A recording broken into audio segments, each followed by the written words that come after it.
Welcome back. I bet you're exhausted. Come on in. My husband's voice greeted me as we approached our doorstep. But before I could step inside, my mother-in-law intercepted, blocking my path with a rigid stance. Jennifer, could you run a quick errand for us? It's just a small shopping trip. After all, you're the daughter-in-law, she said with a curt nod, handing me a list and closing the door firmly behind her. I'm Jennifer, a 25-year-old housewife, married to David for 2 years now. Once upon a time, I had a long-term boyfriend. We met in middle school, and our romance endured through high school and college, a solid 5 years. I thought we were on track to marry once our careers settled. But then, as my sophomore year of college drew to a close, he vanished without a trace, leaving behind a solitary message. I'm sorry. We should break up. And just like that, he vanished from my life. I searched high and low, but his whereabouts remained a mystery, even to my closest friends. It was a crushing blow. If you're ending things, at least have the decency to tell me why, I pleaded silently. But he vanished into thin air.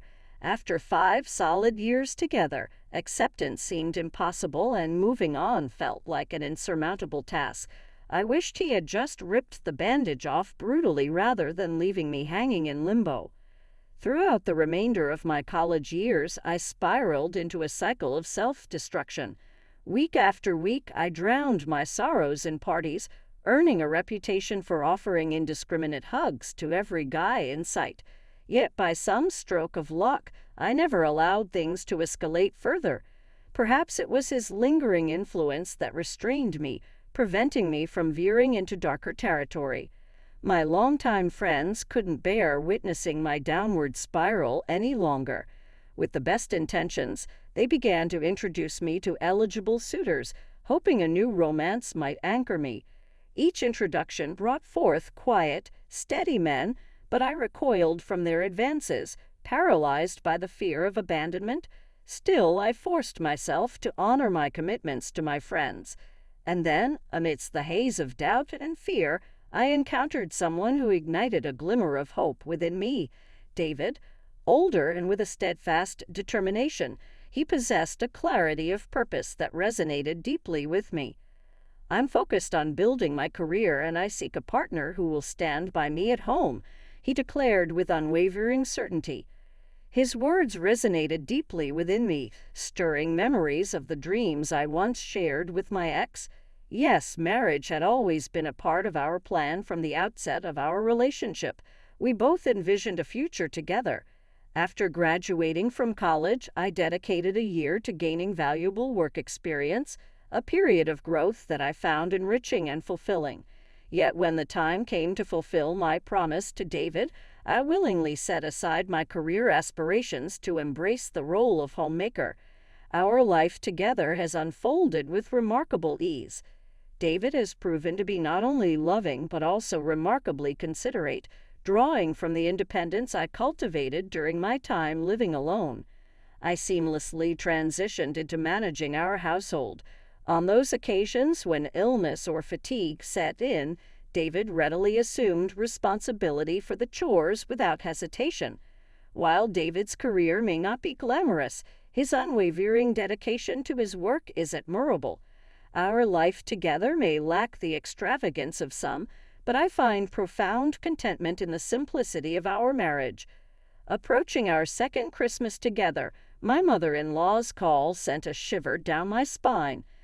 "Come home for Christmas this year. We have relatives to visit," she commanded, her tone as stern as ever. Compared to my own laid-back mom, her assertiveness always left me on edge. "Of course we'll be there," I replied, attempting to mask my apprehension. Last Christmas, we opted for a trip, bypassing the in-laws since it was our inaugural year of marriage. I recalled how David had briefed his parents on our plans, yet when the call came from his mother, it was left to me to handle. Did he struggle to assert himself with them? The looming invitation filled me with dread for the impending holiday. Despite not being intimately familiar with my husband's family dynamics, I reassured myself that it was only a 2-day affair, a manageable stint. "David, your mom called. What's the plan?"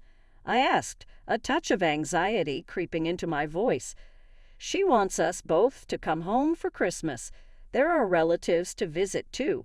Remember, since we skipped last year, we thought it's only fair to spend this Christmas with them," he replied, a hint of uncertainty in his tone. With gifts in tow, we felt adequately prepared for the occasion. The drive to his parents' house was a relatively short hour and a half, yet the anticipation weighed heavily on me. It had been a while since our last visit, and I couldn't shake off the nerves. "Just relax, it's Christmas," David reassured me casually as we stepped out of the car, his easygoing demeanor doing little to ease my apprehension. As we arrived, a familiar voice called out, and David hurried over to greet the source, Emma, his cousin. She wrapped her arm around him in a playful gesture, but David quickly shook her off, a hint of annoyance flickering across his features. Emma, a year older than David, had a tendency to tease him relentlessly, a dynamic that had persisted since childhood. The first time I encountered Emma, her casual familiarity with David caught me off guard. I initially suspected she harbored feelings for him, viewing me as a rival. However, I soon realized the opposite was true. Emma's teasing stemmed from their long-standing sibling-like relationship, a bond that remained unchanged even into adulthood. Despite David's exasperation with her antics, Emma extended warmth and friendliness towards me, dispelling any initial misgivings. "Jennifer, it's been ages. Let's catch up over plenty of drinks this Christmas. See you tomorrow. I've got some errands to run," Emma chirped before darting back into the house. "Great, just what we needed," David muttered, clearly annoyed by the unexpected encounter. As we stood outside, David grumbled about our luck in bumping into Emma so soon. With his parents' house in the opposite direction of where we needed to go for the relatives' gathering, he began to stride towards his family's residence, voicing his frustration. Despite the disruption, I couldn't help but feel a sense of relief wash over me. Perhaps Emma's brief appearance was a blessing in disguise, a timely distraction that helped alleviate my nerves. With renewed determination, I followed David towards his parents' house, ready to embrace the festivities ahead. "We're back," my husband announced as he swung open the front door, only to be greeted by the hurried approach of my mother-in-law. "Welcome home, you both must be exhausted. Come on in," she ushered us inside. "Hello, mother-in-law," I greeted politely, attempting to follow my husband into the house, only to be halted in my tracks as she intercepted my path. "Jennifer, could you run a quick errand for us? It's just a small shopping trip. Naturally, as the daughter-in-law, it falls to you," she declared, thrusting a list into my hands before abruptly shutting the door behind us. Surveying the extensive list she had given me, I couldn't help but feel overwhelmed. It was a laundry list of items ranging from everyday essentials like olive oil and vinegar to more extravagant fare like baguettes, drinks, fruits, and even luxury items such as steak and lobster. Clearly, this shopping trip was no small endeavor. I've only visited my in-laws a handful of times, and I'm completely unfamiliar with the area.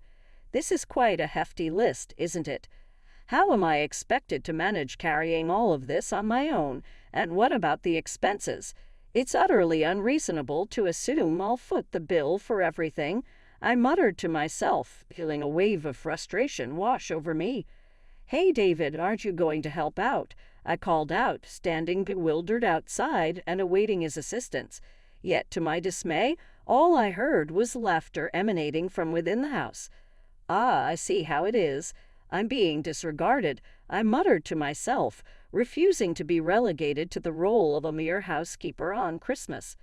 Frustrated by my mother-in-law's demands and my husband's indifference, I made the decision to leave.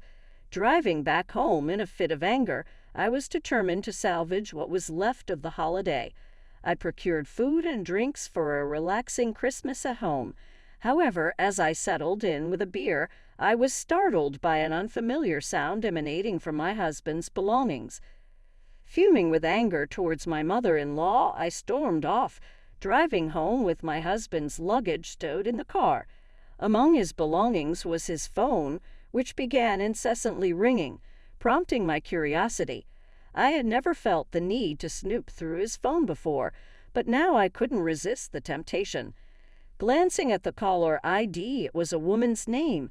As I stood frozen, the call ended and a message notification appeared. With the messages displayed on the screen, I read a series of short sentences that pierced through me. David, when are you coming back from the in-laws? I'm feeling jealous being here without you. I've put off seeing you for Christmas, but make sure to come to me as soon as you return. My heart sank as the reality dawned on me. My husband was cheating. In that moment, any warmth I felt towards him turned to ice. While I had previously brushed off my mother-in-law's harassment as a minor nuisance due to our infrequent encounters, discovering my husband's infidelity was an entirely different story. There's no way I can continue living in this sham of a marriage, I thought with a sense of urgency. I attempted to unlock his phone, and to my disbelief, the password was my own birthday. Using my own birthday to secure a phone he's using to communicate with his mistress. The audacity. Swiftly, I gathered evidence of his affair. There was no need for a private investigator. His phone held all the damning proof I required. The exchange of messages and the contents of his photo folders painted a damning picture of his infidelity. Now faced with the reality of his betrayal, I contemplated my next move. In a moment of boldness, I seized his phone and composed a message to his mistress. My wife has gone back to her parents' house after a disagreement, so we have the opportunity to spend Christmas together. Come over. I tagged it as if it were from him. Almost immediately, her reply came through. I swiftly responded with our address and awaited her arrival. She promised to be there within the hour, and true to her word, the doorbell rang just 30 minutes later. That was remarkably fast, I thought as I swung open the door. To my surprise, I was met with the unexpected sight of my husband, father-in-law, and mother-in-law standing before me, their expressions betraying a sense of dejection. "Oh, we're back." My mother-in-law's voice carried a somber tone as she and my husband exchanged glances. "What happened to you two?" "Let us in for now," she continued, gesturing for us to step aside. With a sense of bewilderment, I ushered them into the room, but as they entered, a voice caught my attention, one that didn't belong to my father-in-law. Who could it be? I wondered, turning towards the entrance. My eyes fell upon Emma standing beside none other than my grandmother-in-law, my mother-in-law's own matriarch. I was taken aback by the unexpected appearance of my grandmother-in-law. "What brings you here?" I began, but before I could finish, she interjected, ushering us all inside. "Come on, David, and you too, Jennifer," she said, her tone softened by an apology. "I'm sorry for ignoring you earlier, Jennifer and David. I apologize for any oversight on my part." Upon closer observation, both my husband and mother-in-law appeared visibly unsettled in her presence. Grandmother-in-law's piercing gaze bore down on them, a testament to her intolerance for wrongdoing and bullying. Though she could be intimidating in her directness, there was an underlying warmth to her character that endeared her to me. I had always admired grandmother-in-law for her kindness and genuine care for those around her. It turned out that Emma had confronted my husband about our absence. Noticing our car missing from the parking lot, he had been lying at home, completely unaware of my departure.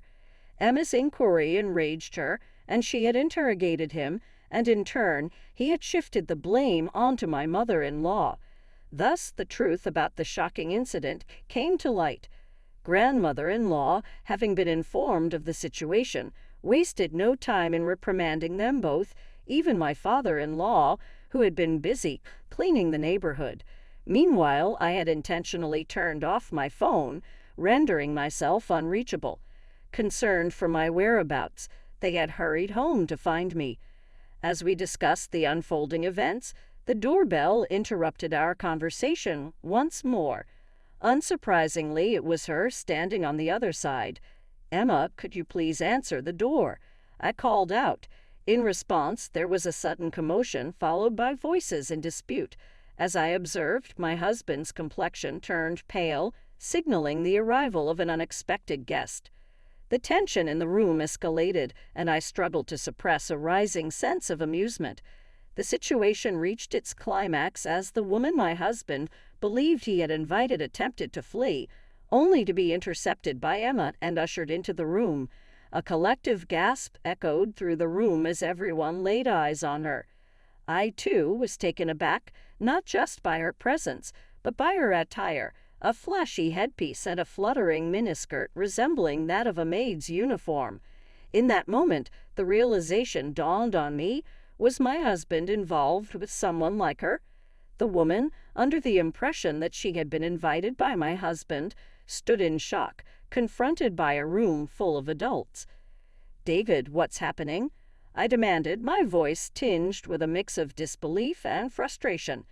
David hesitated before reluctantly explaining, "Well, you see, this girl is, your mistress, right?" "What? How did you find out?" the mistress exclaimed, her face flushing with embarrassment as she glanced nervously between us. "Yeah, because I saw your phone. I gathered plenty of evidence, from photos to messages. I know everything," I interjected, my tone firm and unwavering.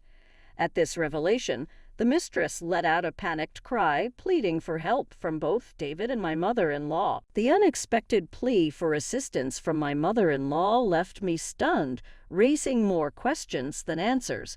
What ensued was sheer chaos. Emma and I grilled my husband about the affair, while my father-in-law and grandmother-in-law sternly questioned my mother-in-law about her mistreatment of me. It was made abundantly clear to all three that their actions were utterly unacceptable, and my mother-in-law was especially condemned for condoning the affair. The most shocking revelation was how my husband came to know the maid. Strangely enough, it was my mother-in-law who played a pivotal role in their encounter. She had developed an interest in the maid cafe, but felt awkward attending alone, so she enlisted my husband as her companion. They bonded over their shared enjoyment of the performances and began frequenting the cafe together, eventually leading to the affair. What baffled me even more was my mother-in-law's apparent fondness for the mistress and her willingness to turn a blind eye to the affair. I couldn't understand why she would allow her son's infidelity to continue unchecked, especially given the distress it caused me. With the holiday season looming, my husband and I made the difficult decision to divorce before Christmas. It was a choice mirrored by my father-in-law and mother-in-law, who also opted to end their marriage during their time at our place. Witnessing two divorces in one go as the proceedings unfolded, the mistress trembled visibly, her demeanor reflecting a mixture of fear and uncertainty. Under Emma's watchful gaze and stern tone, she seemed to shrink with trepidation. Perhaps the notion of marriage had become a source of trauma for her, but that was no longer my concern. After reaching a settlement with my husband, the mistress, and even my mother-in-law, I reclaimed my freedom as a single woman once more. I secured a job and embraced the newfound sense of independence that came with it.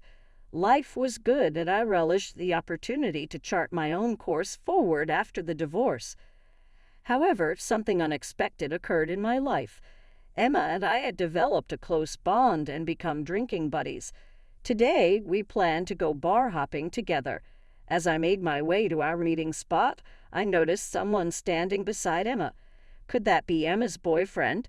Approaching them, the man turned around, and I was stunned. It was my ex-boyfriend, the one who had vanished without a trace. He seemed equally taken aback to see me. "Emma, I'm sorry, but I have to go," I stammered, feeling a surge of emotions welling up inside me. "What, Jennifer? Why?" Emma protested, clearly confused by my sudden departure. Without hesitation, I began to run, my ex calling out after me, "Jennifer, wait, let's talk." But I couldn't stop, the rush of emotions propelling me forward, away from the ghosts of my past. At last, the truth from the past came to light. It turned out that my ex-boyfriend's family had endured a string of hardships. His grandmother battled dementia, his father's business collapsed, and his mother suffered from exhaustion due to caregiving responsibilities. Eventually, they had relocated to the countryside to seek refuge with relatives. While his grandmother had since passed away, things had gradually settled down for them. He expressed regret for not having the courage to confide in me about their family struggles earlier. "I understand now what you should have told me," I responded, acknowledging the difficulty he had faced. Although it was in the past, learning the truth brought a sense of closure and understanding. But the surprises didn't end there. By a twist of fate, I discovered that my ex-boyfriend now worked at the same place as Emma, and they even shared the same shift today.